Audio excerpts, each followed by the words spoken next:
I can now see a quorum. I must inform members that the clerk of the committee can only receive motions for the election of the chair. As you know, the clerk cannot receive any other types of motions. He cannot entertain points of order nor participate in debate.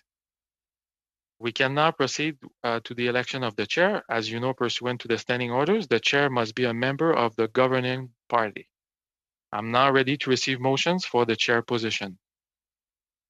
Mr. Clerk? Yes, Mr. Maloney. Thank you. I'm glad to be back and see everybody here. Looking forward to continuing and picking up where we left off earlier in the year. And in that spirit, I would like to nominate Iqra Khalid as chair of the committee, who can continue leading us as she did previously. Alors, on a Monsieur Maloney qui vient tout juste de nommer. So Mr. Maloney just nominated Mrs. Khalid as president of the committee, chair of the committee. Other nominations?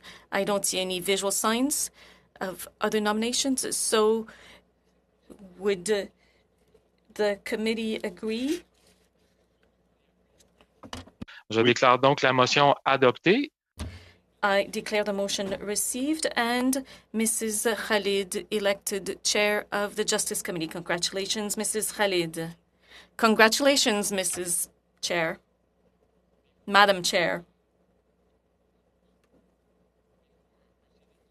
The election of the, well, actually, before asking the new elected chair to take the chair and proceed with her welcoming speech, I would like to ask the permission committee to proceed with the election of the first vice chair and the two vice chair, the second vice chair, sorry.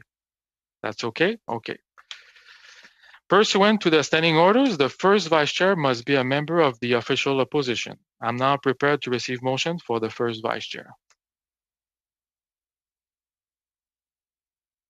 So, Mr. Chair, Madam Chair, I would like to nominate Rob Moore.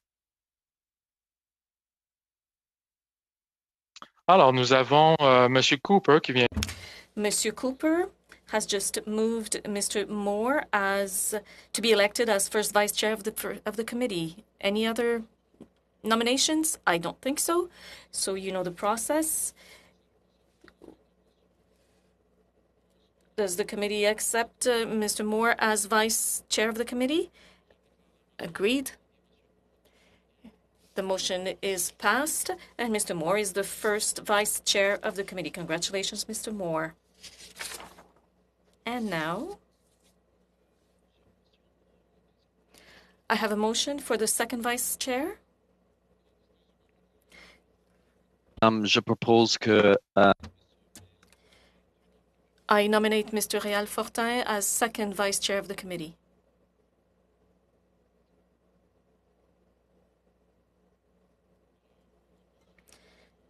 So Mr. Zuberi just nominated Mr. Fortin as second vice chair. Are there any other nominations? I see that Mr. Kellaway has raised his hand. Is that the reason? No. Donc, étant donné qu'il y a... So since there are no other nominations, does the committee pass the motion that Mr. Fortin is second vice chair? Agreed. So I declare this passed, and Mr. Fortin is now second vice chair of the committee. Congratulations, Mr. Fortin. And now I will ask Mrs. Khalid to take the chair, the virtual chair, and to proceed with the rest of the meeting. Thank you.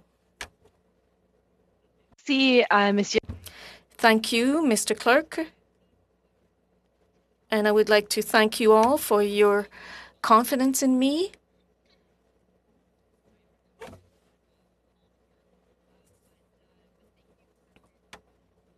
To continue to lead this this committee. It's going to be a very heavy agenda for all of us. It means it's going to be a lot of work. I started this this committee in February with the promise that I will do my best to be as transparent, as nonpartisan, as neutral and as forthcoming as I can be as a chair, and I look forward to continuing my work that way. I'm hoping that there are a number of things that that we would be able to do in order for us to really be collaborative and to work together in how we put forward such important legislation that will impact Canadians on a daily basis. So one thing I do propose, and you guys can discuss this now or at a later time, is that when we vote, that we do it in alphabetical order regardless of party. I think it would be a great way for us to set the tone of having a nonpartisan discussion and operation in how we conduct ourselves. So I understand that there are routine motion proceedings at this time. Do I have any hands raised to bring forward routine motions? Mr. Kellaway?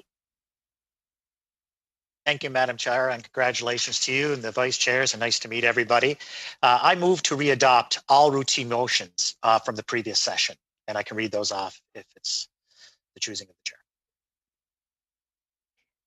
Do I, so I thank you for that, Mr. Kellaway. I do understand that Mr. Garrison, you had sent a notice of motion. I'm not sure if it was in order because the chair had not been elected at that time. So I'm not sure if the committee was able to receive motions at that time.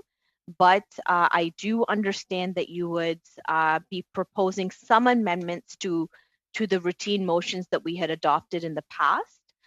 So Mr. Kellaway, if that's okay, then how about we go point by point, if you just want to raise them by point, and then once we get to Mr. Garrison's proposed amendments, we will have a discussion and then continue forth, if that's okay. It's good for me, Madam Chair.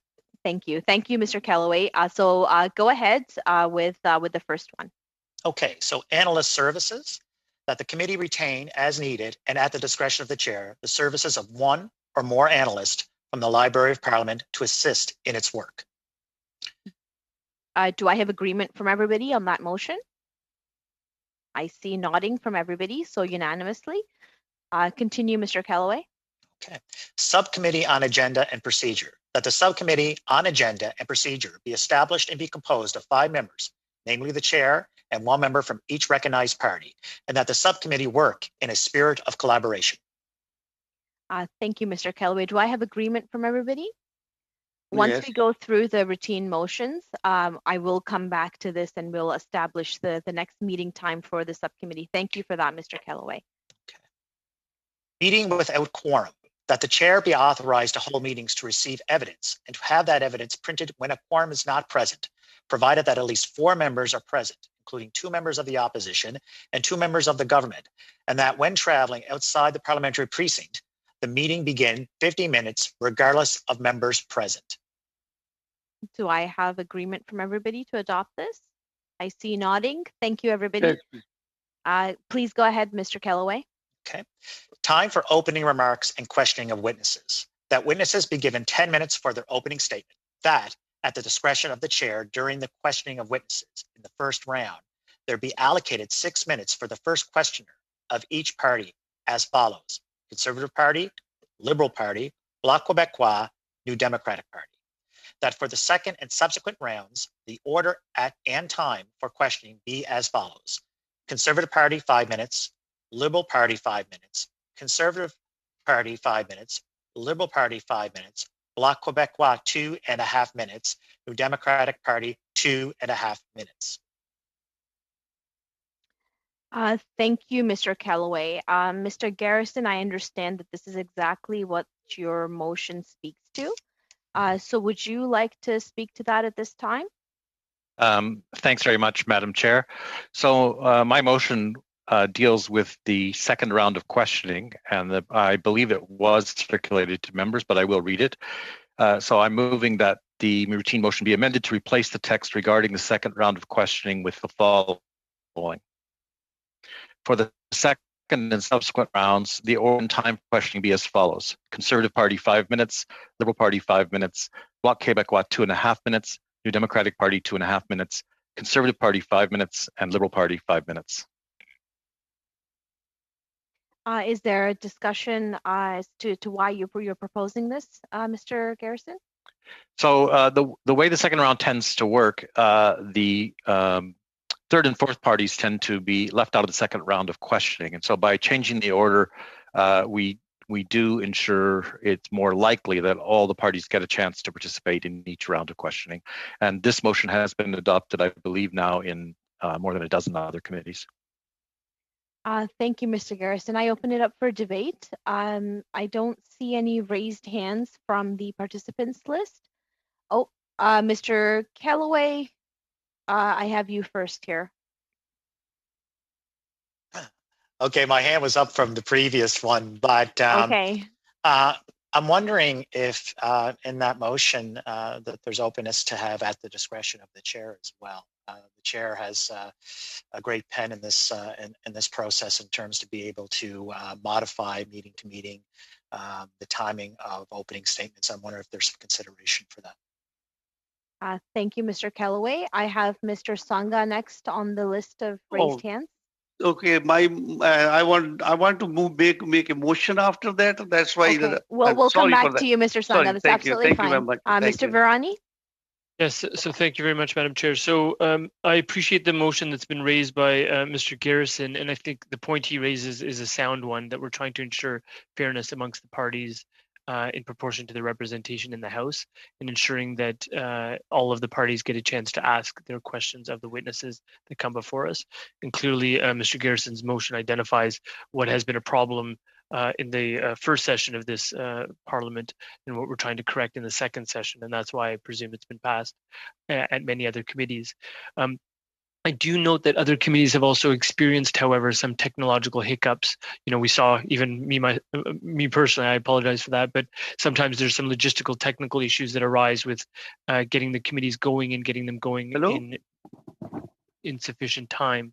And in respect of that, that sometimes means that the committee time that's been allotted, so a 2-hour time frame, can be collapsed and end up with a 90-minute or 100-minute meeting, for example. And we saw that, I think, just recently with the Heritage Committee just yesterday, that had a half an hour sort of dent in their committee time.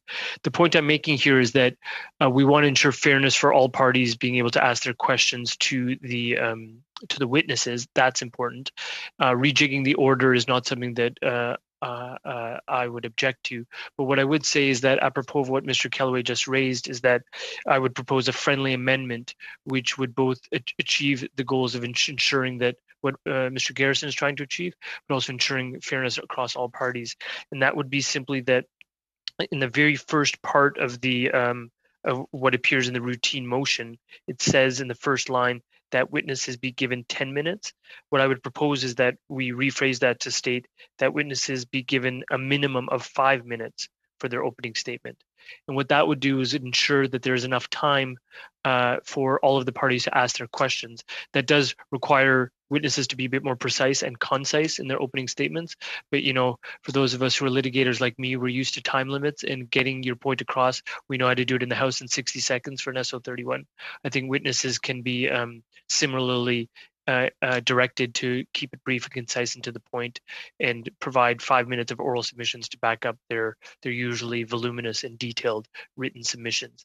And by saying at minimum of 5 minutes, it does give you some of that discretion, Madam Chair, that Mr. Callaway just mentioned. You've done this before, and you've acquitted yourself very well as chair with the able assistance of the analysts and the clerks. But I'm sure that you have the ability to tweak it where necessary, and where you want to let a witness go longer than 5 minutes, you could, all the while preserving the time for all of the parties to get out their questions, including those who would now be at the end of the list, which would be the Conservatives and the Liberal Party of Canada. So, long story short, my friendly proposal would be that we look at Mr. Garrison's proposal, but just add to it that the first line of the fourth part of the routine proceeding motions be amended to state, instead of deleting 10 minutes, and inserting the words a minimum of 5 minutes. And that would be my proposal. Thank you, Madam Chair. Thank you, Mr. Virani. So now we have a friendly amendment to the amendment proposed by Mr. Garrison. So is there any more? So we'll continue the list of speakers at this time to speak to this. So I have Mr. Maloney next on my list. Monsieur Fortin, if you would like to raise your hand so that I can recognize you on my list. I don't see you on my list currently. Je vois pas l'endroit où je dois lever. I don't know where to click on raise hand. Monsieur Fortin? Les réactions, mais...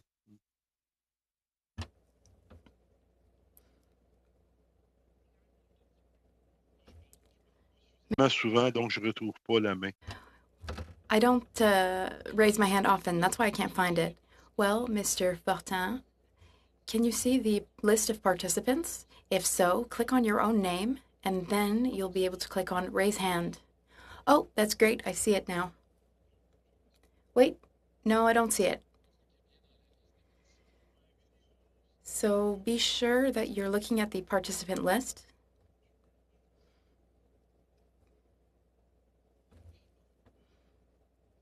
Oh, maybe at the bottom here? It would be at the bottom. Oh, there you are. Merci, Monsieur Fortin. Thank you, Mr. Fortin. So I have Mr. Maloney next on the list to talk about the proposed amendment by Mr. Garrison and then the friendly amendment by Mr. Virani as well. Thanks, Madam Chair. I agree with everything that Mr. Virani has just said. I would like to remind people that this issue was addressed at PROC, and as somebody said yesterday at a different committee, PROC is viewed as the committee of all committees. If it was deemed good enough to adopt this process that Mr. Garrison and Mr. Virani have suggested, then it should be good enough for us. I recognize that committees have the power to determine their own destiny and their own process, but I think having had it considered at PROC, we should view that as a good precedent and adopt it. As for the time limits, I too am a litigator, like Mr. Virani. Sadly, lawyers and now I realize politicians cannot always be brief, and time limits are necessary. Over my shoulder, you'll see a framed picture. It's a quote from a former Associate Justice of the United States Supreme Court, which he says, be pointed, be brief, and let your matter stand. In other words, cut to the chase, because it saves people a lot of time. And although we are good at it, sometimes witnesses need a little bit of steering in that process. So I think that's 5 minutes is adequate time for witnesses to deliver their opening remarks, keeping in mind that the chair has absolute discretion, and I have confidence in our chair that if a witness is 5 minutes into their opening statement and appears they need another minute, she will give them a minute, and it all comes out in the wash at the end, in my experience. And the questions I find usually generate more useful information than the opening statements do sometimes. So having more time for questions is a good thing. So I propose we vote on the amendments collectively that Mr. Garrison and Mr. Virani have put on the table. Thank you, Madam Chair. Thanks very much, Mr. Maloney. I have Mr. Zuberi next on the list, and then Mr. Moore. You're on mute, Mr. Zuberi. That should be better. Thanks, Madam Chair, for all the work you're doing. And I'd like to support what Mr. Virani said with respect to reducing, at minimum, the time given to witnesses to 5 minutes, and leaving it at your discretion to give witnesses more than that, for two reasons. One is that we unanimously put you forth, and the other vice chairs forth. We unanimously did so, which means that we have trust and confidence in your ability to manage us and to manage the time that we are dealing with. And secondly, because as I'm learning, and many of those around the table who are more experienced than me know that most of what the expert witnesses want to share and say actually comes out through the questions and answers. And that's where really the meat is, in terms of their testimony, in terms of what we want to hear, and in terms of what is helpful for us as legislators to tweak the bills that are coming in front of us. So for those reasons, I would suggest that I hope at least that we can agree that this friendly amendment from Mr. Vrani is in fact friendly, and we can move ahead with that. Thank you. Thank you, Mr. Zuberi. Merci, Monsieur Zuberi. Maintenant, l'honorable Monsieur Moore. Merci, Madame la Présidente, et félicitations pour votre élection à la présidence. I'm getting, so my concern is, I agree with what Mr. Garrison has put forward. I do not believe that we should reduce the time limit from 10 minutes to 5 minutes. And I'll tell you why. We heard from Mr. Vrani and Mr. Maloney, who referenced being litigators, but many of the witnesses that appear before us are not lawyers or litigators. It's their first time appearing in a very intimidating format. And if what we're saying is that upon arrival, someone who has prepared a 10-minute statement would then be told, oh, by the way, you only have 5 minutes, I could foresee that causing more angst for someone who's probably already under a lot of pressure. I think of the bills that we're going to be receiving and the studies we're going to be doing. Not everyone is going to have that kind of experience to be able to handle that. So if it's, I would propose a friendly amendment to the friendly amendment and say, maybe 7.5 minutes or 8 minutes. If we have 3 witnesses and we reduce their time from 10 to 8 or 7.5 minutes, that is picking up quite a bit of time that we may have wasted due to technical difficulties. But I think the onus is on us to get our technical challenges under control. And I don't want to put any more pressure on witnesses than they're already under. So I think cutting their time in half is a bit too much if what we're proposing is that it would be done on the spot. And I would say at the most reduction to 7.5 minutes. Thanks very much, Mr. Moore, for your intervention. I have Monsieur Fortin next. Yes, listen, well, whether we give they can take the time they want between 5 and 10 minutes. About what Mr. Garrison has said, I agree with him. All members of the committee should be able to intervene in the second turn. We already have very little time with the Bloc or the NPD compared to the Liberals and Conservatives. I don't want to come back on that. I understand. Oh. We lost Mr. Fortin.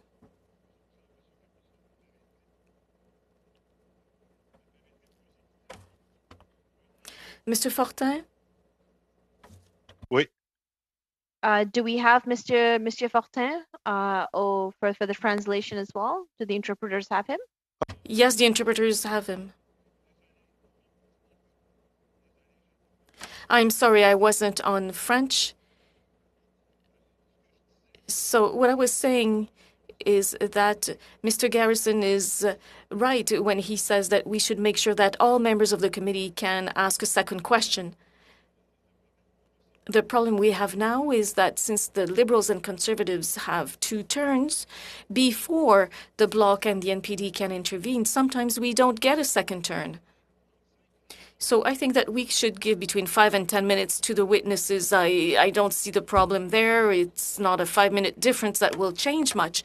But we have to make sure that in the order of the questions, the NDP and the Bloc can have their 2.5 minutes. It's already very little compared to 5 minutes for the Liberals, 5 minutes for the Conservatives, and then another 5 minutes. We only have 2.5 minutes as compared to 10 minutes for them. So I think that we should have a turn before the 3rd round of questions. That would be more equitable, and this is what I would vote for, and I invite you all, dear colleagues, to be unanimous on that. Thank you. Monsieur Fortin. Just before I go to Mr. Garrison, who is next on the list, if you had your hand raised and you've already spoken, can I ask you to lower your hand proactively so that the next time you want to speak, it'll put you at the bottom of the list? Because right now I have a number of people that are appearing at the top of my list, and I know that you've already spoken. So with that, I go to Mr. Garrison, please. Thank you very much, Madam Chair.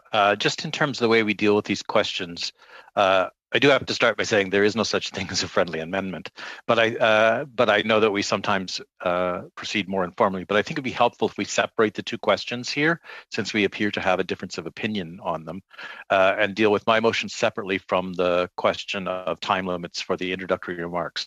So if we could deal with my motion and then deal with a second motion on the time for introductory, I think it would make it easier for us to make decisions. Thank you. Thanks, Mr. Garrison. So Mr. Virani, just take a note that your amendment is no longer friendly. So we'll have a sub-amendment to the amendment to the actual motion in the routine motions.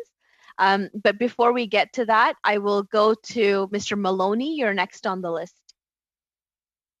Thanks, Madam Chair. Mr. Garrison, I thought everything was quite friendly to this point, frankly. Look, it seems where we are is that everybody agrees that the speaking order in the second round can be changed, but some of us are only prepared to do that in exchange for a reduction in time for the opening remarks, which I think is fair. And Mr. Moore, I take your point. If somebody shows up expecting to speak for 10 minutes and then they're told they can only speak for 5, that's inappropriate. But the witnesses are going to be told well in advance that they only have 5 minutes. As I said earlier, I have faith in our chair. I mean, and you know from your experience that 10 minutes becomes 12 minutes and 5 minutes becomes 7 minutes. And even when we're asking questions, 6 minutes becomes 8 minutes sometimes. You have to have flexibility in these things. And if what we're trying to do, if our goal is to accommodate the NDP and the bloc and getting their question slots and making sure that everybody has an opportunity to speak, which we all agree on is as being a good idea, then I think a reduction in the time is acceptable. The witnesses are going to be told in advance, and we do have the issue of the flexibility of the chair. Mr. Garrison, I might suggest to you that we vote on it all together, because I wouldn't want to see a situation where the people who are in the second camp I mentioned earlier, those being the ones who are in favor of changing the order, but only if the introductory remark time is reduced as well, then are put in a position where they have to choose sort of an all or nothing. I think it would be in everybody's best interest if we did this as one motion. Thank you, Madam Chair. Thank you very much for that, Mr. Maloney. I'll go to Mr. Virani next, please. Thank you. I'll put it. Thank you very much, Madam Chair. So I do agree that that no one wants to take a witness by surprise. So to reiterate the point that Mr. Maloney just made, that it should be clearly articulated to witnesses prior to them arriving what the time limit would be. And I do think injecting the discretionary point in the hands of the chair is critical to addressing the second point raised by Mr. Moore, which is that if perhaps 5 minutes is too long, maybe something in the order of 7.5 minutes would be sufficient. And I do want to reiterate that we live in a world of time limits. So witnesses coming here, even if it's their first time, they have to understand that time is not unlimited. We don't have 9-hour committee meetings absent certain extreme situations. So there's always a time limit that's applied. We're just debating what the time limit should be. And what I would propose, I don't know whether to call it friendly or not, but what I would propose is that, we could have language that my original language was that it was a minimum of 5 minutes. That is what I'd indicated, but it could be something along the lines of that witnesses be given between 5 and 7.5 minutes at the discretion of the chair for their opening statement. So in that way, perhaps it accommodates what Mr. Moore was indicating, but gives that flexibility in a potential window and still saves time so that all people could pose their questions. And again, just reiterating that, as Mr. Maloney said, we are absolutely in favor of rejigging the order so that the third and fourth parties get the ability to ask a second round of questions, because it's unfair for them not to be able to do so. But let's ensure that the Liberal and Conservative parties also have the ability, if they're now on the back end, to pose their questions as well. And that can be accommodated by a slight adjustment in the time limits. Thank you, Madam Chair.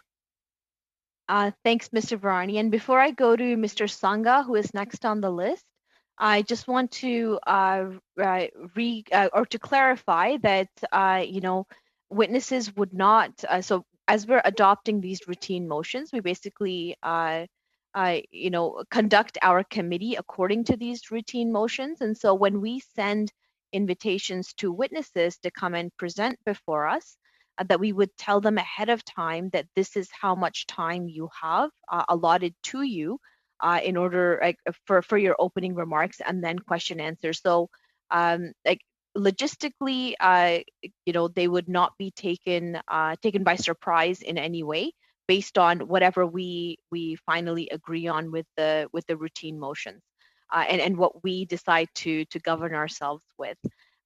So I just wanted to clarify that. With that, Mr. Songa, you're next on the list.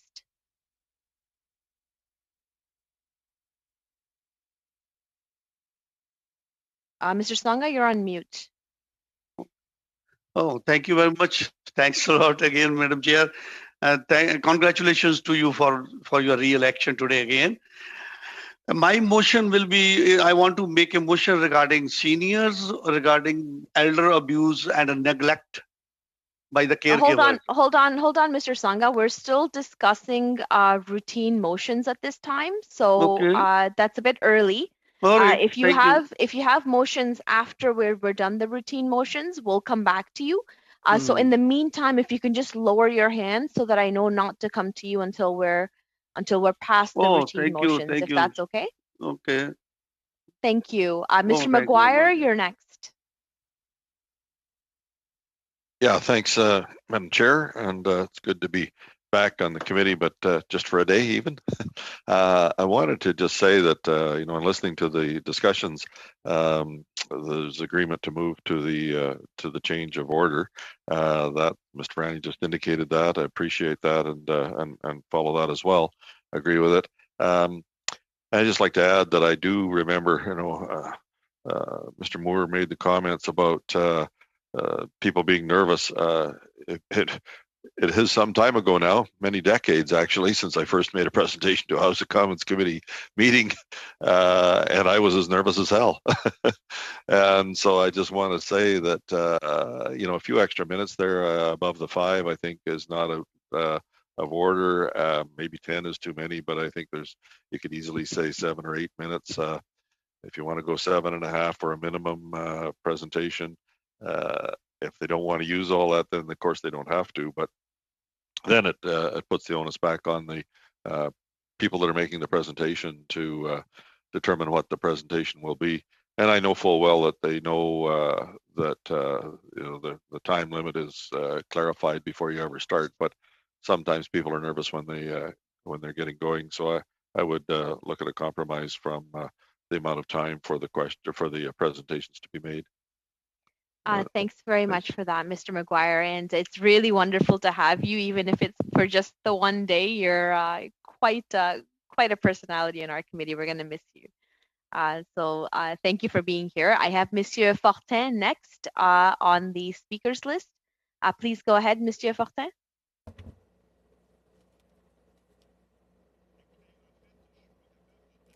Well, I can't cancel my raised hand. But all I want to add to what I've already said is that I don't have a problem with the time that the witnesses will have, whether it's 5, 7, or 10 minutes. Of course, they need to be notified, and that's only fair. But about us, I think those are two different matters, and Mr. Garrison wants to make sure that on the second round, Bloc and the NDP members have some time. I think that's very important. It's if we want to be equitable. Now, that's one point. The other point, 5, 7, 10 minutes for witnesses. I'm pretty sure that the witnesses don't care. They want to be notified in advance. They want to know. So whether we spend the afternoon arguing about is for 1 or 2 minutes, I don't think it matters much. Thank you. Okay, for your intervention. I have Mr. Moore next on my list. Thanks. Yeah, not to belabor the point, but I think there's some confusion over what was proposed by Mr. Vrani, because when it was originally presented, I thought I heard him say because there could be technical difficulties at the beginning of the meeting, then a witness's time could be reduced. Now we're talking about something quite different. Obviously, the witness needs to know, it's only professional that we inform someone in advance how much time they have to speak. I'm comfortable with saying that that the witnesses would speak for 7.5 minutes.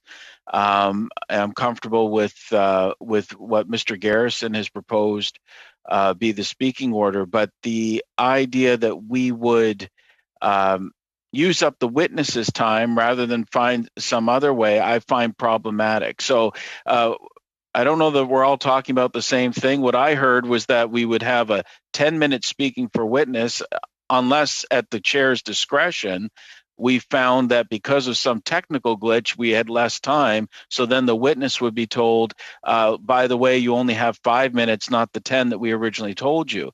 I think now we're talking about something different. And it's a really, I think, important distinction. Or if we're talking about a permanent move to 7.5 minutes, then that's quite different. But I think once we get up and running, there's probably very little reason why we would need to reduce a witness's time to speak. And if anything, that should come out of the question and answer, not on the witnesses' one shot they get to put their thoughts out there. So maybe we can get a little clarity on the nature of the amendment, whether we're sticking with 10 minutes with the potential to reduce it, or whether it's a more permanent change to the standing order. Thanks very much, Mr. Moore. So Mr. Virani, before we come to you, I have Mr. Zuberi and Mr. Maloney on the list. Now, if I have the consent of everybody, I'll go straight to Mr. Virani so that he can speak to clarify what Mr. Moore is asking. I see nodding from everybody, basically. Mr. Virani, go ahead, please. Thank you, Madam Chair, and thanks to everyone else on the committee. So to be crystal clear, what I'm trying to do is suggest an amendment to the motion that was presented by Mr. Garrison. So the first point is that I believe we should vote on the amendment to Mr. Garrison's motion before voting on Mr. Garrison's motion unto itself. The second point I just want to reiterate is that I do believe a point that's not really been fully fleshed out here is that by limiting an opening statement of a witness, we're not purporting to limit their evidence. We know as members of this committee, including people that have done this through multiple parliaments, that a lot of witness testimony actually is elicited via questioning, and usually in a much more robust and analytical manner as opposed to simply the opening statement. It is through the questioning that we get actually a lot of the answers to the questions that are pertinent for our purposes and help us in drafting legislation, including amendments to legislation. But to be very clear in terms of what Mr. Moore just asked, is that what I'm proposing is that Mr. Garrison's motion be amended in a way such that we would amend the language in line 1 of that same paragraph. The paragraph currently reads that witnesses be given 10 minutes for their opening statement.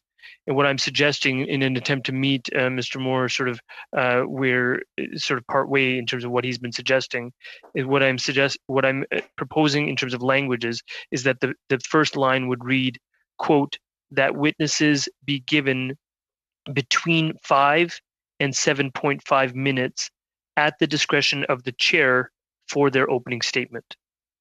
So that would be the first line of that passage. So I can repeat it again, that witnesses be given between 5 and 7.5 minutes at the discretion of the chair for their opening statement. So it is a firm change to the rules, but I do believe it accommodates sort of the length of time that Mr. Moore and Mr. Maguire and others have indicated that maybe we need it to be somewhere in a range that allowing up to around 7.5 minutes, but still shortening it from the original earlier 10 minutes because of the various hiccups that occur at committees and because of the necessity of ensuring that all parties are able to ask a second round of questions.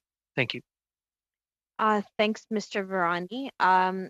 We'll go to Mr. Zuberi next. Please go ahead, Mr. Zuberi. You're on mute, Mr. Zuberi. I'll I want to support what Mr. Vrani just said. I do feel strongly that a lot of what we want to hear as members will come out through the questions and answers. And we know that we're operating remotely. We know that we saw in this meeting that a lot of us had sound check challenges, and then some of us were logging with their P9s, and we're scheduled to run until 1. Personally, I have a meeting at 1 o'clock. So we know that sometimes we have hard stops for members to participate fully. And so I feel that what Mr. Vrani is proposing does accommodate what Mr. Garrison and Mr. Fortin want, which is, and rightfully want, which is equity with respect to time, with respect to questions. This is what we should be seeking as members to really bring out pieces of legislation that are meaningful and that serve the full population within the country. So this allows for that. It accommodates that by giving everybody time to ask the questions, but it also allows for the chair to do the chair's job, which is shepherd our conversation, which is shepherd the time allotted to witnesses, and allows us to really have a fulsome conversation. So I'm just hoping that we can kind of come to some form of agreement here by hashing together these ideas and moving a bit. So for this reason, I think Mr. Vrani just put forth an accommodation himself, which is initially he was suggesting a minimum of 5 minutes. Now he's saying a window between 5 and 7.5 minutes. At the same time, we'll respect the equity principle. I hope we can agree to this together. Thank you so much for that, Mr. Zaberi. I have Mr. Maloney next on my list. Thanks, Madam Chair. I'm not going to repeat anything that's been said already. Look, we've all been in committee meetings where we wish the 10 minutes was 3 minutes and we wish the 10 minutes was 30 minutes. It depends on the witness. It goes back to the chair's discretion.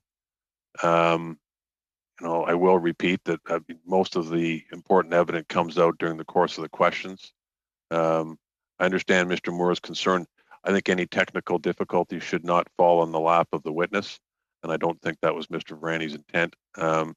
But my sense here is that we have an agreement. We're just not clear on what it is. I think we all agree on Mr. Garrison's original motion. We want to accommodate his request.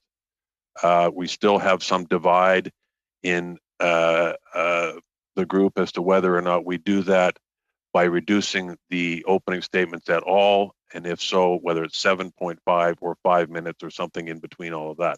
So what I would suggest is, rather than go around and around and around, why don't we, somebody can speak to Mr. Garrison on the side, and we can work out language that addresses his concern and accommodates everybody else's response, and then get this done and over with. Thank you very much, Mr. Maloney. Now I have Mr. Moore and Mr. Fortin on my list, but before I go to them, Mr. Clerk, I just want to seek some clarity. What we have before us are 2 proposed amendments to the routine motion for time for opening remarks and questioning of witnesses.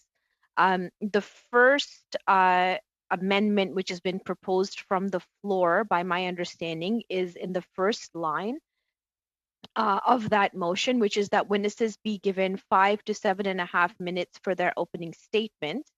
And then the second amendment is what is being proposed by Mr. Garrison on the second round of questions within the text of that routine motion. Am I correct to say that?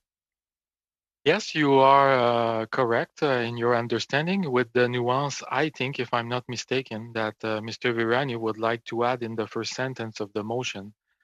When we say that witnesses be given between 5 to 7 minutes and a half, he wants to add in comma, at the discretion of the chair, comma, for their opening statement. Would that be something that you would agree to, Mr. Virani? Yes, I see a thumbs up. So, Mr. Clerk, if we can just have that as the official amendment that that Mr. Virani is proposing at this time. Is that okay? Absolutely. Is everybody okay with that? Okay. So on the floor we have these 2 amendments. So just Madame la Présidente, just give me one second. Madam Chair. I'm just seeking some clarity from the clerk. I have you, I see you on the list. I will come to you in 30 seconds. I just want to be sure that I know exactly what is before me. Is that okay? Thank you. Mr. Clerk, so we have before us two amendments to the main routine motion. What I'm trying to understand, so do we vote on both of these amendments separately then, if we're not coming together with one language, within the committee? Yes, that's what I would suggest indeed to Okay. facilitate your deliberations here. So the Okay. committee can pronounce itself on both the amendments, one after another. That's it. Okay. Wonderful. Thank you so much for that clarity, Mr. Clerk. I will now go to Mr. Moore, who is next on my list. After Mr. Moore, I have Monsieur Fortin. Merci, Monsieur Fortin. Moi, je voudrais juste une précision. I'd like something clarified. I would like something clarified. Here's what I've understood. I've understood that two amendments are being moved on this one routine motion, but these amendments are about two different things. And I thought, Madam Chair, that you were interpreting Mr. Virani's amendment as a sub-amendment to Mr. Garrison's amendment, but it's not a sub-amendment. In fact, these are two separate amendments on two separate aspects of this routine motion. Am I following? So it's possible that we take one and vote down the other, or take both, or take neither? Absolutely, you're correct, Monsieur Fortin. If you recall, Mr. Virani had tried to put forward a friendly amendment to Mr. Garrison's, but we've, I think, ultimately decided that these are going to be two separate amendments to that routine motion with respect to timing for opening remarks. So we will be voting two separate ways. It seems like at this point, unless we can come to an agreement otherwise, but I'm happy to keep the debate open until I'm satisfied that each and every one of you are satisfied with how we proceed. Mr. Moore, you're next on the list. Thank you for your patience. Okay, thanks. Yeah, I think there was a mischaracterization that this was a sub-amendment when, in fact, it doesn't amend what Mr. Garrison is proposing. So I think there is a great deal of agreement around what Mr. Garrison is proposing. I certainly support it, but the more I hear about this time change at the chair's discretion, there's no reason whatsoever that we as a committee cannot set the length of time that witnesses are to speak. We're going to be quite used to this format very quickly. There should be work done with witnesses to have them set up. They're not just going to log in the moment our committee starts. There should be work done to make sure they're up and running and ready to testify. The most important thing that those individuals are going to want to get out, the thing that they think will be impactful to our study, is what they're going to say in their opening statement. So I do not accept that within a 2-hour time frame that we cannot tell people that the way our committee operates is you have 7.5 minutes to speak, and that won't be reduced to 5, or certainly from 10 down to 5. So, I'm certainly supportive of what Mr. Garrison's proposing. I don't want to belabor the point, but the more I'm hearing, the more I'm uncomfortable with having some kind of fluid a characterization of when. I think that's the one thing that should be quite solid, and that is how much time our witnesses have. For all of them, it's going to be their moment when they get to testify at a House of Commons committee. For all of us, this is our day-to-day, and they're the ones under the most intense pressure. So to have as much certainty as possible, I think that it's only fair that we say witnesses have the 7.5 minutes. Thank you so much, Mr. Moore, for your intervention. And just before I go to Mr. Garrison, who is next on my list, I'll turn to Mr. Clerk to confirm that witnesses have the ability to submit written briefs as well as what their verbal remarks are for when they're invited for presentation. Yes, you're right. They do, Madam Chair. Yeah. Okay. All right. Thank you. Thank you for that, Mr. Clerk. I'll turn it to Mr. Garrison, who is next on the list. Thanks very much, Madam Chair. I guess in terms of procedures, I'm agreeing with what the chair is suggesting, so we can treat these both amend the same section. So if we deal with the question of the opening time limits first and then deal with my motion, that's fine. I think that works well for all of us. I'm supportive of Mr. Virani's amendment. I think we all know that in practice, the number of witnesses. En pratique, le nombre de témoins est ce qui détermine a souvent déterminé combien who are appearing. So I don't think this is actually a change in our practice with the wording Mr. Virani has suggested. Sometimes we have more witnesses in a panel, sometimes we have fewer. So I'm supportive of dealing with these sequentially, starting with time limit, and I'm supportive of Mr. Virani's amendment. Thank you, Mr. Garrison. And you're absolutely right. I think the past couple of months we had as an experience, we were able to go back and forth depending on the situation of the day, depending on the number of witnesses, etc. Obviously, our job as a committee is to make sure that that we are able to use a witness's expertise to better inform how we conduct ourselves through the legislation process, through our committee process, for informing any amendments and debate on legislation. So I appreciate that. Monsieur Fortin, is your hand raised by from the last time, or you want to speak again?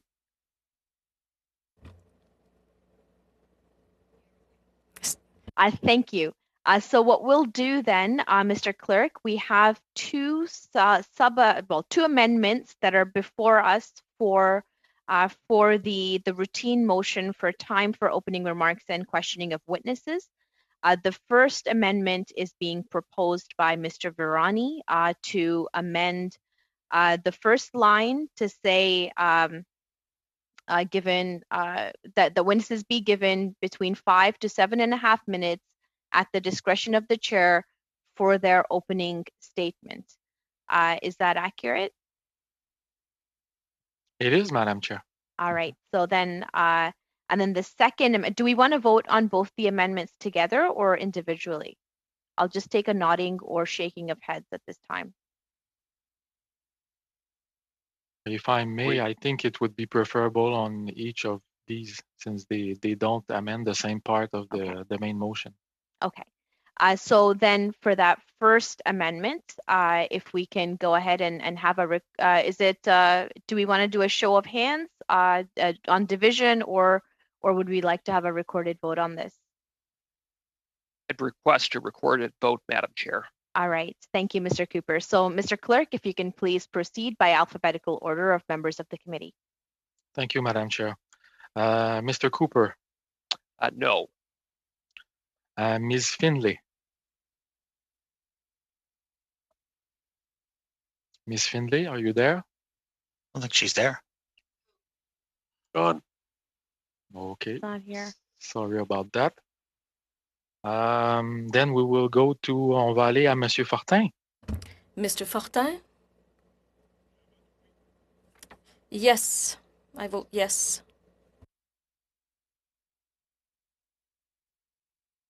Mr. Garrison? Yes. Yes, okay. Mr. Kellaway? Yes.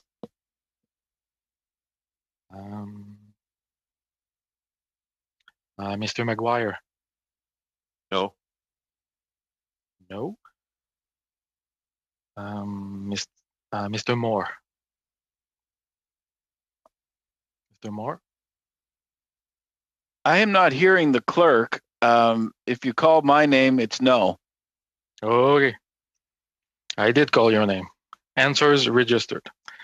And then we go with Mr. Maloney. Yes. Mr. Sangha? Mr. Yes, Sangha? please. Yes. Yes. Mr. Virani? Yes. And finally, Mr. Zuberi. Yes. Yes.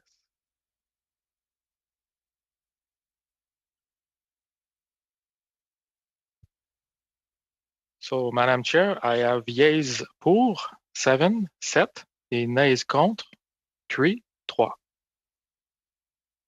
Thank you for that, Mr. Clerk. So I understand that that amendment is now adopted within the original routine motion. We'll go to the second amendment, which is proposed by Mr. Garrison. Mr. Clerk, if you can please guide us in reading out how that would amend the original motion, please.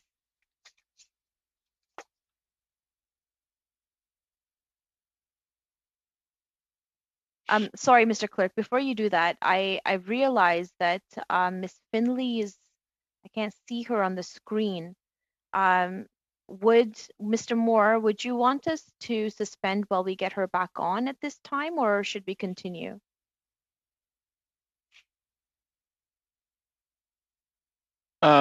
Maybe I'm sure she's trying to get back on. Maybe we could suspend for a couple minutes. But Madam Chair, also, when the clerk was reading out the names, I don't know if everyone else had this issue, but I wasn't hearing the clerk. I'm hearing everything else, just not the clerk. Interesting. Well, I heard the clerk call your name and everybody else's name as well. But Mr. Clerk, if you want to see if Mr. Moore needs some IT help. Okay, sure. And for Ms. I hear you now. Yes, perfect. But I wasn't hearing when you were reading the names. For Ms. Finley, we had a message at 11:58 and from one of our great technicians here, and she's having connection issues. Technician was already on the phone with her, and she was trying at that time to connect from another location. So just to give you that information as well. So Mr. Moore, would you like us to continue or would you like us to wait? Sorry, I'm just being in the interest of collaboration, making sure that that everybody's well represented here. I just want to make sure that that we have your consent before we continue. Mr. Moore? Mr. Cooper? Madam Chair, I would ask that we suspend briefly to give Ms. Finley time. All right, well, we'll suspend for 5 minutes then. Don't go too far, okay?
Was that 60 seconds? I think so. On my clock it was.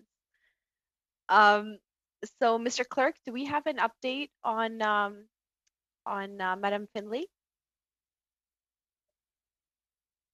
Malheureusement, j'ai demandé. Unfortunately, I asked our technician about a minute ago to give us an update, but we don't have an update, so I assume they're still with Mrs. Finley trying to solve the problem. Thanks, Mr. Clerk. Mr. Moore, should we help me in determining how to proceed? Mr. Moore, Mr. Cooper, Mr. McGuire, how should we be doing this? Well, I think we were still discussing Mr. Garrison's motion, so we can at least move to that for now, if you like. Thanks, Madam Chair. Thanks, Mr. Moore. So with that, then, Mr. Clerk, if you can help us just kind of firm up the language of what the routine motion would look like for time for opening remarks and questioning of witnesses. That would reflect the motion that we've just passed now, as well as the motion that is being proposed by Mr. Garrison.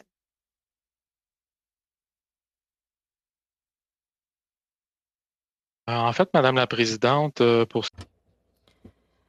Madam Chair, regarding Mr. Virani's motion, we were saying at the beginning of the motion that it could be between 5 and 7.5 minutes for witnesses for opening statements at the discretion of the chair. So we've adopted that. Mr. Garrison's amendment is about the second round of questions. The original motion reads, following order: Conservative Party 5 minutes, Liberal Party 5 minutes, Conservative Party 5 minutes, Liberal Party 5 minutes, Bloc Québécois 2.5 minutes, and New Democratic Party 2.5 minutes. Mr. Garrison's amendment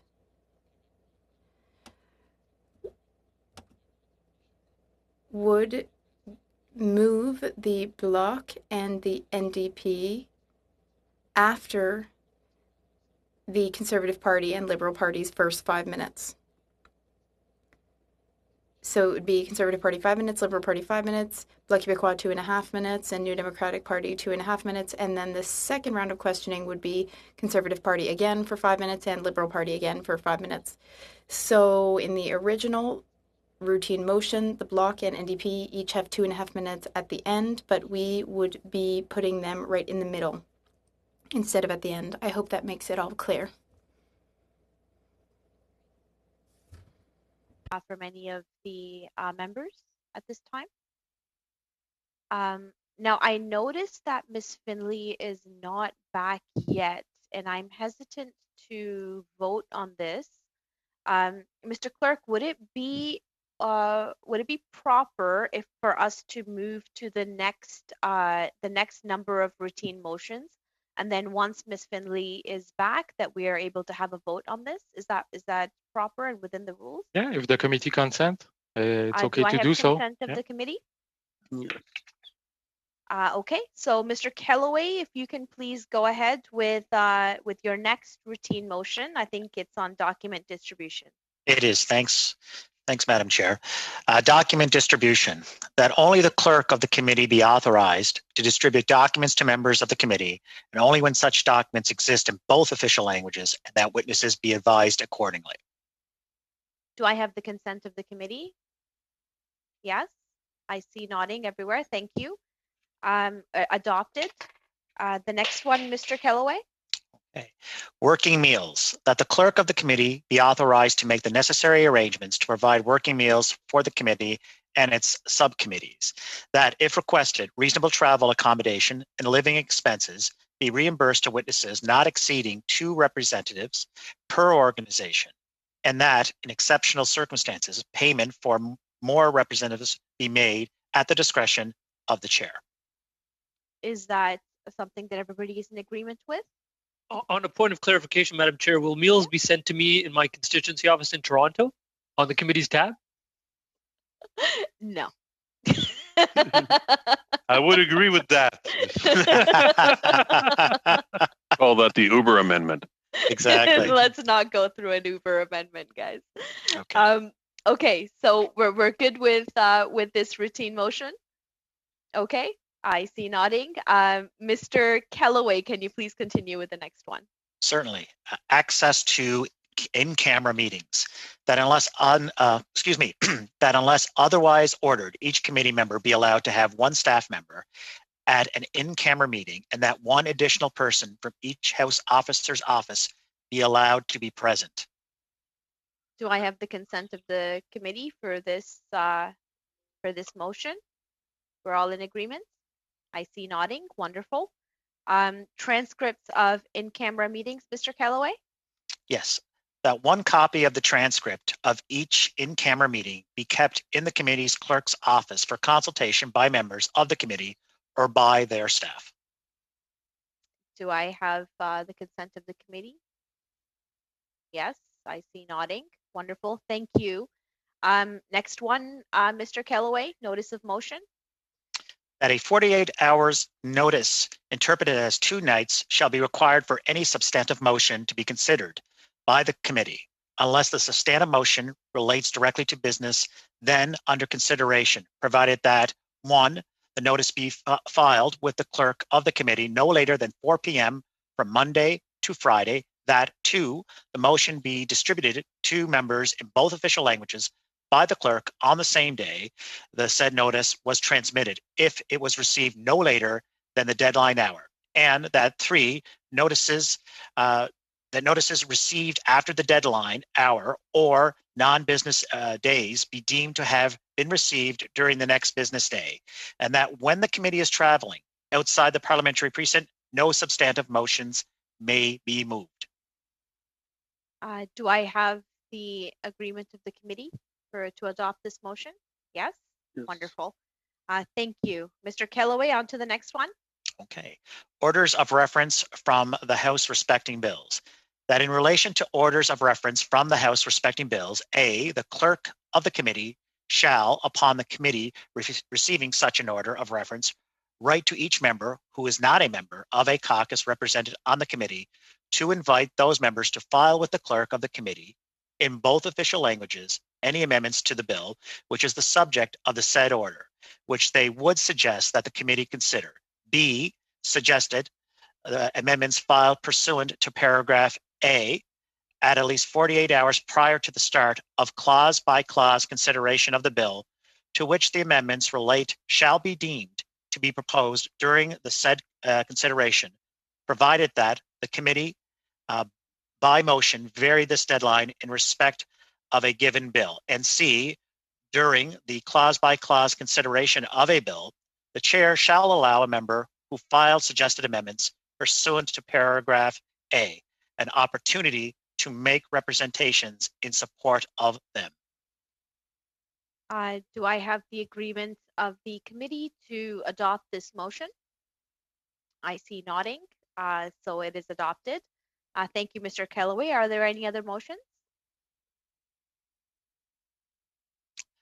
Madam Chair, just a point of, I suppose, clarification.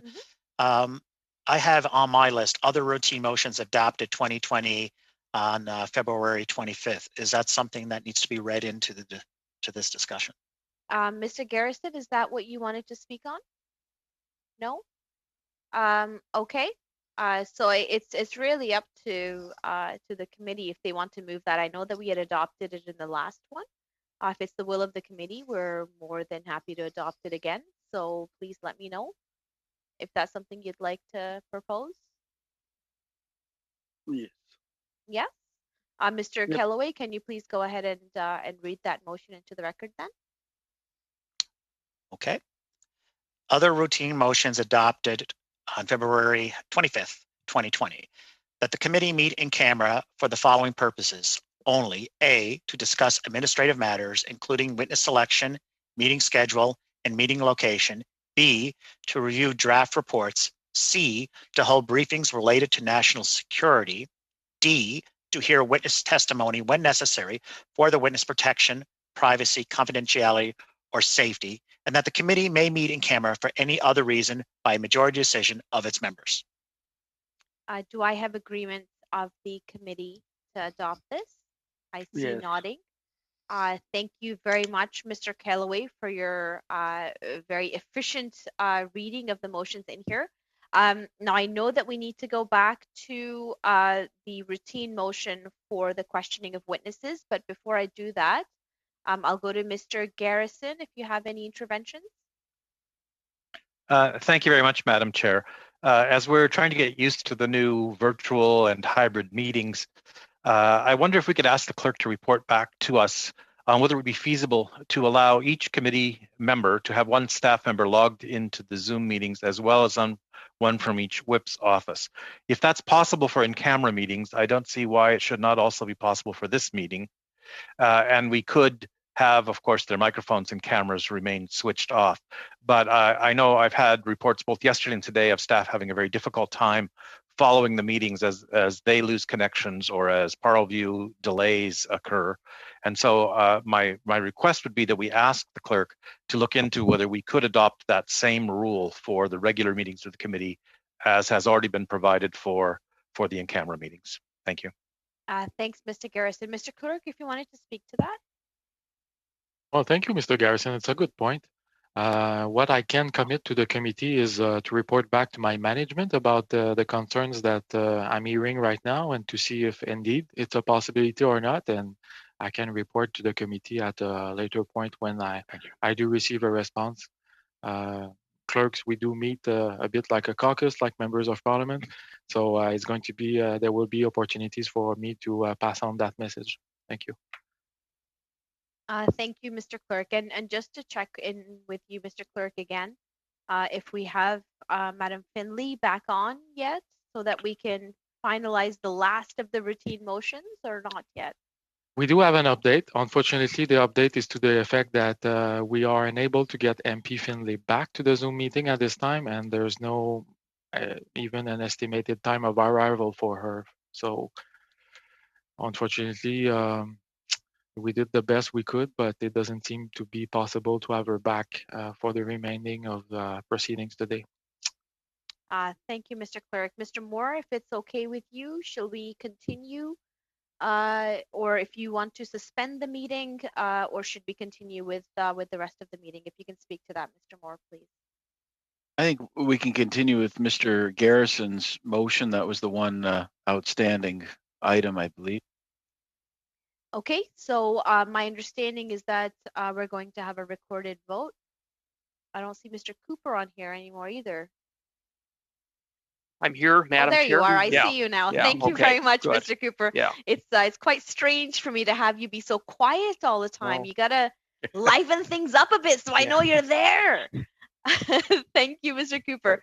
Be careful what you ask for, Madam Chair. Yeah. Can I raise one brief point about the point that Randall made to the clerk, Madam Chair? Just, Mr. Clerk, if you could just advise us what other committees are doing, it would be helpful to find out if the other standing committees are having their staff. Mr. Varani, can you just move your microphone down to your... I'm sorry, I did that when I was eating my soup. I apologize. So, Mr. Clerk, if you could just clarify for the purposes of what Mr. Garrison asked you, what other committees are doing, that would be helpful. If you could report back that, X number of committees within the House of Commons are facilitating the participation of staff. because I think that's something we'd probably all be keen on doing if it's manageable. Thank you. I can report on that. Sorry to interrupt. But at this time, all committees are doing the same, which means that for public meetings, staffers are invited to listening to the proceedings through phone lines or watch it on Parlview. And for in-camera meetings, then they are allowed to participate being in the virtual room with the remaining participants, including members of parliament, with their cameras off and mic off. So at this time, all the committees are following the same practice, which is as just described. Thank you. Thank you so much for that, Mr. Clerk. So we'll go ahead with the recorded vote for what is the routine motion for time for opening remarks and questioning of witnesses. Mr. Clerk, if you can please proceed by alphabetical order for all members. Yes, thank you. And I'm told that Ms. Findlay is trying to reconnect, so maybe she will arrive right on time when I call her name. Let's see. Mr. Cooper. I support the motion. Ms. Findlay, I don't think she has arrived yet. We'll come back to her at the end. Monsieur Fortin? Monsieur Fortin? Mr. Fortin. 4 in favor. Mr. Garrison? Yes. Mr. Calloway? Yes. Mr. McGuire? Yes. Mr. Moore? Mr. Moore, do you hear me now? Yes. Yes? Okay. Mr. Maloney? Yes. Mr. Maloney? Yes. Mr. Sangha?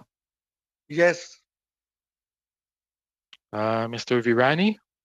Yes. And Mr. Zuberi? Favor of the motion. And I believe we have another member arriving. She might be a bit out of context, though, about what she will be requested to vote on. So I left that in your good hands, Madam Chair. Madam Findlay, we were just in the process of voting on questioning for witnesses. I'm not sure if you've been able to caucus with your party on which way to vote, but we open it up to you if you would like to vote one way or the other on that. Okay, I'm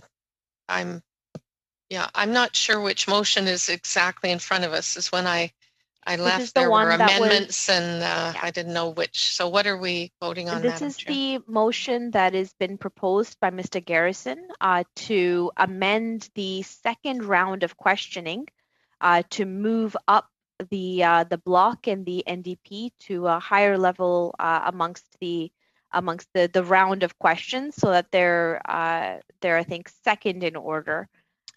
Instead, so it would be the Conservative, the Liberal, the Bloc, then the NDP, then the Conservative, and then the Liberal, instead of what is indicated in the routine motion from the last February. Okay, thank you. Yes, I heard the motion when he presented it, so I would vote yes in favor. Okay, thank you very much for that, Ms. Findlay. And Madam Chair, that makes the total count. So yeas pour 11, 11, et nays contre 0, 0. That's what I like to hear, Mr. Clerk. That's wonderful. Thank you, everybody. So now that we have gone through the routine motions, Mr. Garrison, thank you for helping us to amend it so that it is more inclusive, more fair, more transparent. Really appreciate that. I just wanted to talk a little bit before we go into committee business for what is the rest of the meeting. Just that if I can have each party identify who is going to be their representative on the subcommittee for agenda, so that we can start scheduling a meeting at the earliest as we continue with a very heavy, obviously, legislative agenda. So I'll go to Monsieur Fortin, Monsieur Moore first to identify who's going to be your representative on the subcommittee. Yep, for now I'll be the representative, thanks. Thank you very much. And Monsieur Fortin, I understand that you will be the representative. will come. Je vais I will consult the other members of my caucus who take part in this committee, but I think that we'll have a unanimous decision and it will be me. Very much for that, Monsieur Fortin. And Mr. Garrison, you're good? Yes. Thank you. And then from the Liberal side? Donc, thank you, Madame Chair. J'apprécie beaucoup les mots et. I really appreciate Mr. Fortin's proposal. He had a unanimous nomination. I will be the representative for the Liberals on the subcommittee. Very much for that, Mr. Virani. So with that, Mr. Clerk, if I can ask that we can schedule at the earliest opportunity a meeting with the subcommittee to go over agenda and scheduling for the remainder of the year and how logistically we're going to conduct ourselves for the remainder. If you can please do this at your earliest, it would be really wonderful. Perhaps by either the end of this week or very early next week, so that we can get the ball rolling. I'm excited. I'm sure you guys are too. Thank you. And then just on that note, I know that Bill C3 will be coming to our committee very soon. And I know that we had done a lot of work on it in the past number of months before prorogation. I want to make sure that vote, that all of that work is not gone to waste. So in the subcommittee that we will have, we'll discuss timings for amendments to be proposed to that bill, and whether we want to adopt the evidence that we've heard at the next meeting as well. And also other logistical challenges that we may or may not have with Bill C3. Obviously, I want to give everybody enough time to be able to put forward any amendments. I know that prior to the pandemic and to us having to go home, we had established deadlines for Bill C3 amendments that were to be proposed. The bill in and of itself has not really changed in language at all. So I anticipate that we would have already have done that work in terms of what amendments we want to put forward. So we will have that discussion more in detail during the subcommittee. But I just wanted to flag that for you that is kind of the direction that we're moving in. So at this time then, Mr. Moore, I saw a notice of motion from you with respect to the main estimates and inviting the Minister of Justice and the Attorney General and department officials to appear on the main estimates for 2 hours, and that this meeting be televised. Just in terms of in how we're conducting ourselves, and really how I'm hoping to be able to keep our committee very open, transparent. I myself was hoping to invite the minister for the main estimates, regardless. In the next little while before the deadline, obviously, but at his earliest convenience given his schedule. But I'm happy to open this motion for debate if any of you want to speak to it. But I think it may just be prudent, given the timing, etc., that we're able to just kind of get this through and just invite the minister at his earliest convenience. So I will give you the floor, Mr. Moore, if you'd like to speak to that. Well, thank you, Madam Chair, and I think you summed it up quite nicely. So that was my motion, that the minister be invited to appear on the estimates. Thanks very much, Mr. Moore. I understand that the deadline is November 27th. Mr. Virani, I see your hand raised. Is that to speak on this?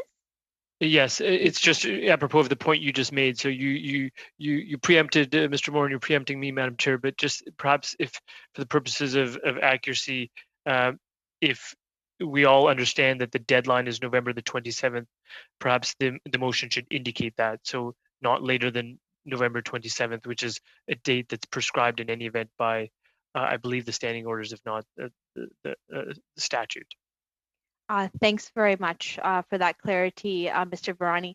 Mr. Moore, considering that we're going to be kind of proactively just inviting the minister based on this deadline anyway, would you still like to go ahead and move this motion, or is it okay for us to just have the clerk send out that invitation right away?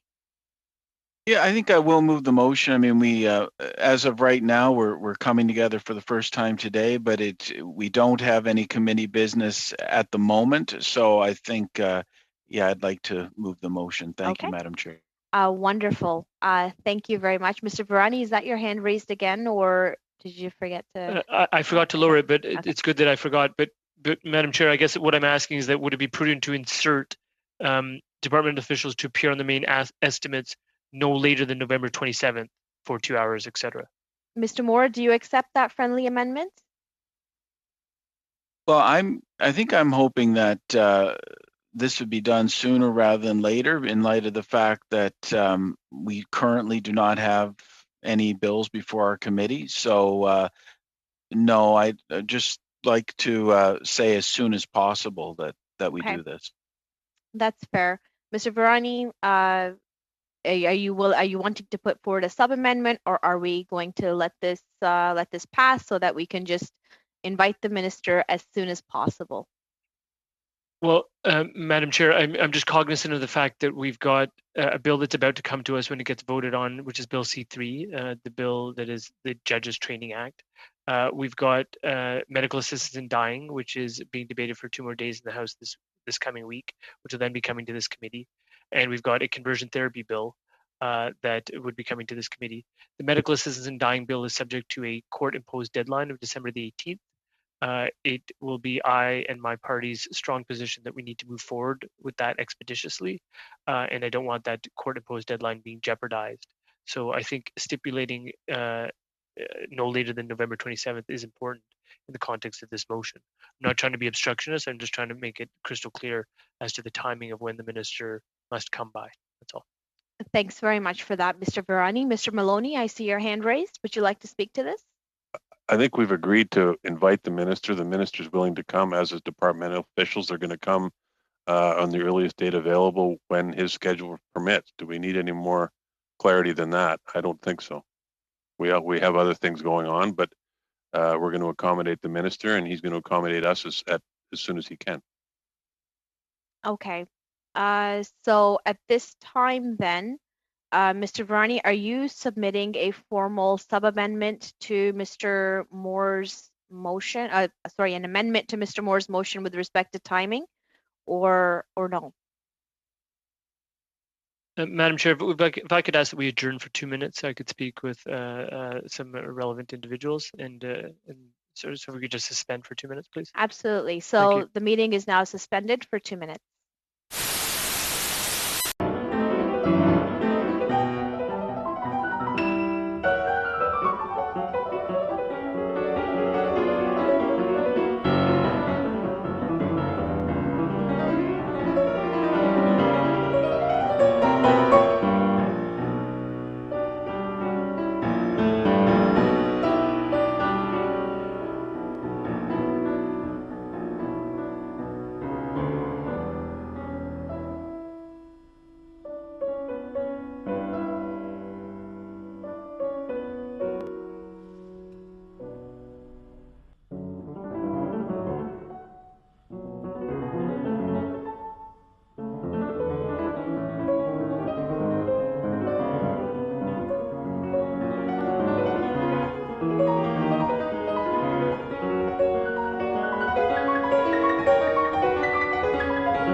For the suspension, and have you come back with clarity? Yes, so I'm happy to proceed with voting on Mr. Moore's motion as it stands. Thank you very much for the indulgence. Thanks so much for that, Mr. Virani. Mr. Moore, anything else that you'd like to say as closing?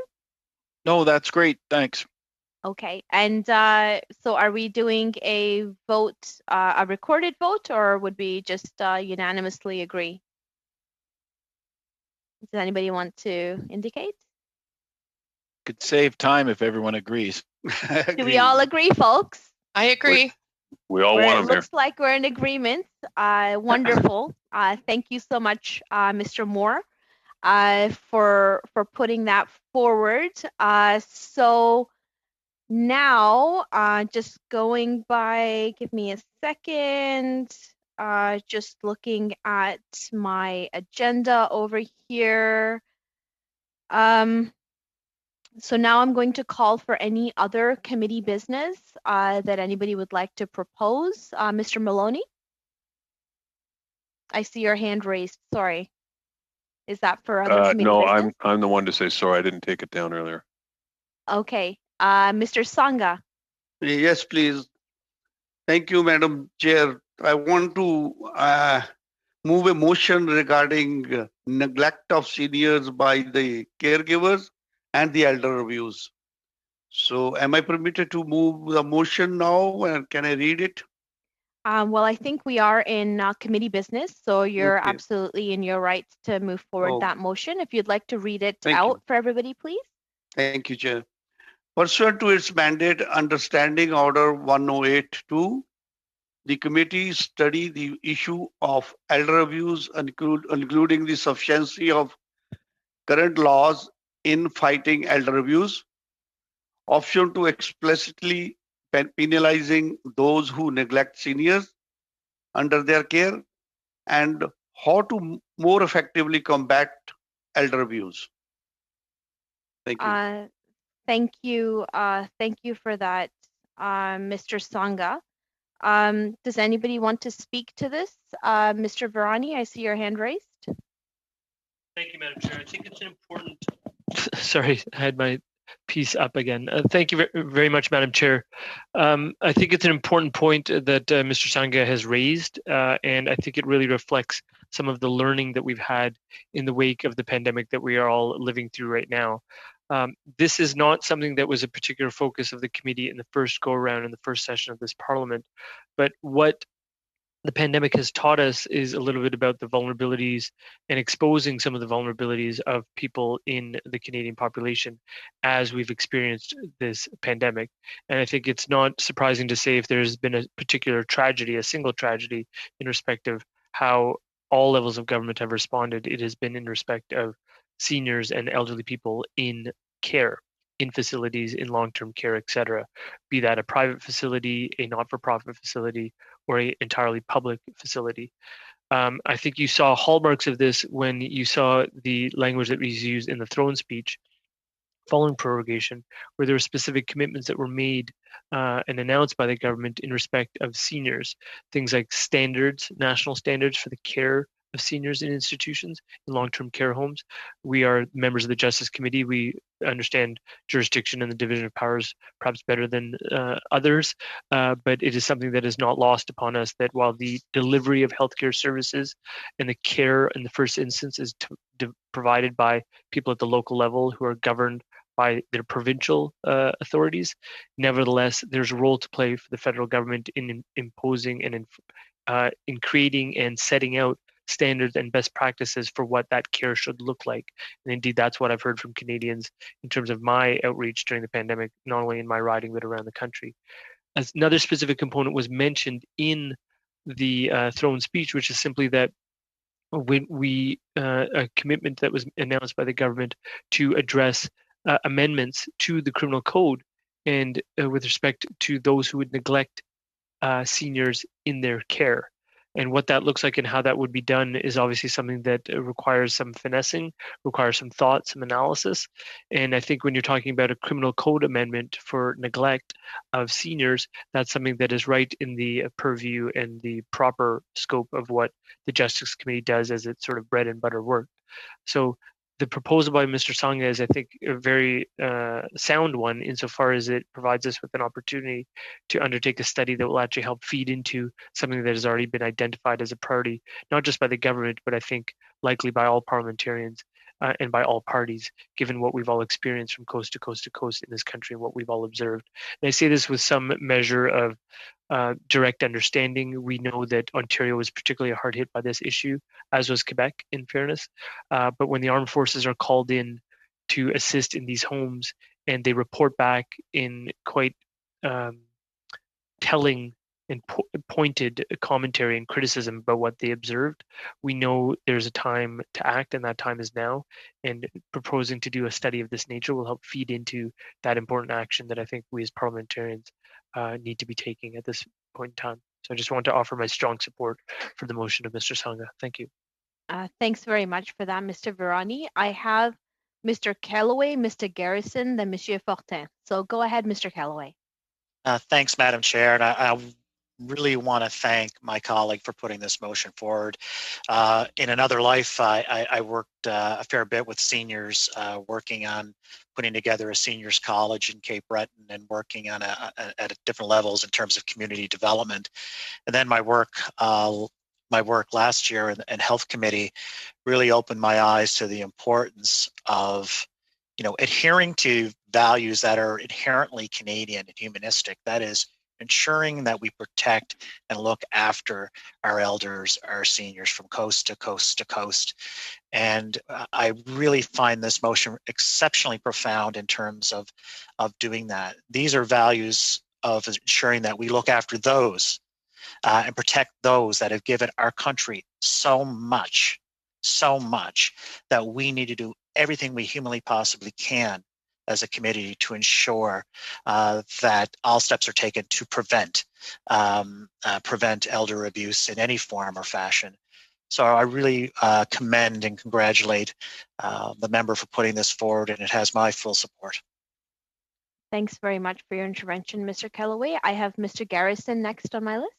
Go ahead, Mr. Garrison. Thank you, Madam Chair. I too want to thank Mr. Sangha for bringing this very important issue to the attention of our committee. I am very concerned about conditions in long-term care and particularly for-profit homes, and I think it deserves our consideration. What I would like to do, though, at this point is move to refer this motion and any other motions that are tabled today or put with the chair by Monday at 5 p.m. to the next meeting of our steering committee so that we can examine how to find expeditious ways to deal with this very important question and the other business of the committee. Thank you. Thanks for that, Mr. Garrison. And while I seek clarity on your request, we'll go to Monsieur Fortin. Monsieur Fortin, please go ahead. Madam Chair, we all want to protect seniors in Quebec and everywhere in Canada. Of course we do, but we have to be careful. The federal government has its jurisdictions, and we have to be careful about not overstepping on provincial jurisdictions.